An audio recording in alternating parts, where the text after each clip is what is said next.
మనుషుల్ని పిలవకండి సార్. పెళ్ళాం పిల్లలు కలవాణ్ణి. నేను జైలుకి వెళ్తే వాళ్ళు రోడ్డు మీద పడతారు. నన్ను క్షమించండి సార్. చెప్పు, నీతో ఇదంతా ఎవరు చేయించారో చెప్పు.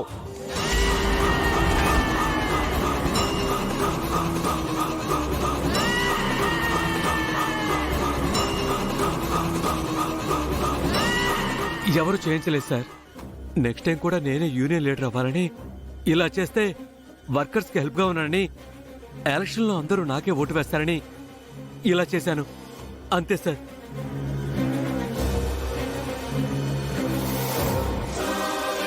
ఓట్ల కోసం, పదవుల కోసం దేవుళ్లాంటి యాజమాన్యం పరువు తీస్తావా? ఇలాంటి చీడ పురుగు ఫ్యాక్టరీలో ఉండకూడదు. పోరా.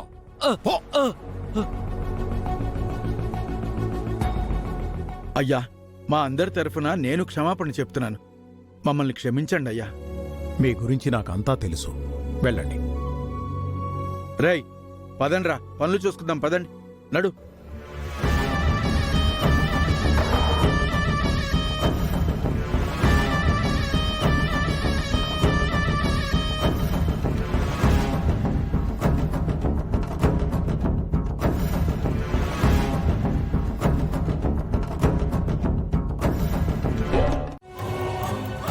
లక్ష్మి ఇంట గెలిచింది, రచ్చ గెలిచింది.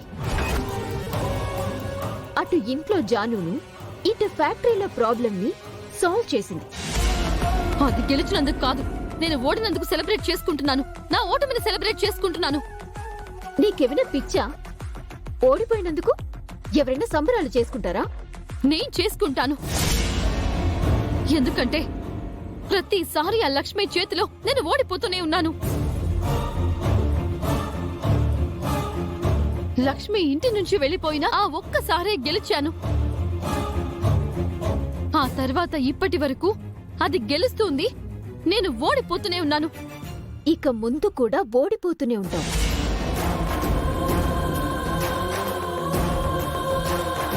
నువ్వు చచ్చే వరకు ఆ లక్ష్మి నీ మీద గెలుస్తూనే ఉంటుంది.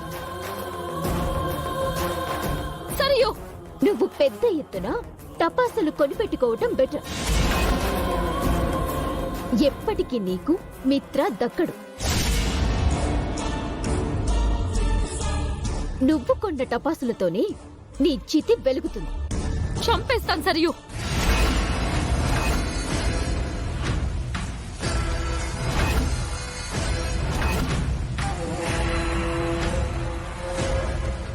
నువ్వు నన్ను చంపడం కాదు, నిన్ను నువ్వే చంపుకుంటున్నావు. నిన్ను నువ్వే బోడించుకుంటున్నావు. నీ కళ్ల ముందే లక్ష్మి మిత్రకి దగ్గరవుతోంది.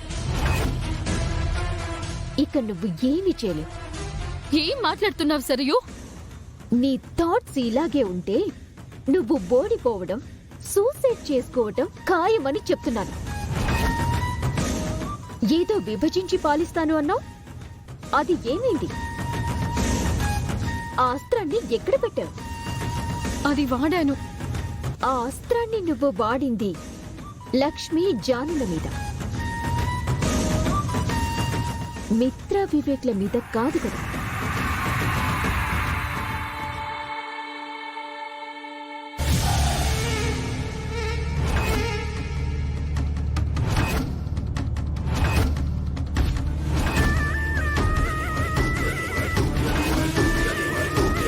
ఏంటి నువ్వు అనేది?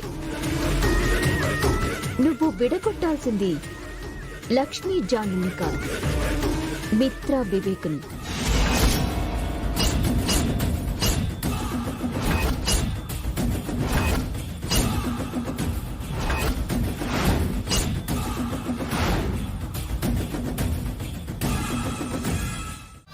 ఆ తర్వాత వివేక్ జానుల వాటాకి వచ్చిన ఆస్తిని నష్టపరుచు.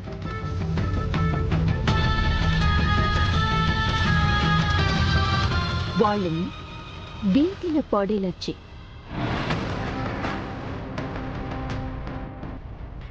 అదే సమయంలో అన్నాతమ్ముల గొడవ, అక్కా చెల్లెళ్ల గొడవ కారణంగా మిత్ర లక్ష్మిల మధ్య విభేదాలు వచ్చేలా చెయ్యి.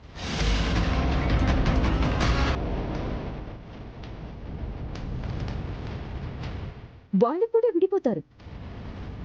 మిత్ర నీవాడుంటాడు.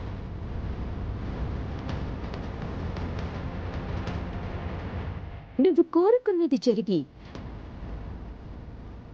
లక్ష్మిపై నువ్వు శాశ్వతంగా గెలుస్తావు.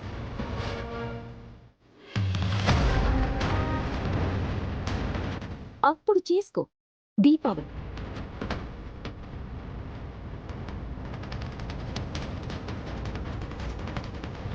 థ్యాంక్ యూ సందీప్, మంచి ఐడియా ఇచ్చావు. ఇప్పుడే వెళ్ళి నందన్ వంశాన్ని 2 ముక్కలు చేస్తాను.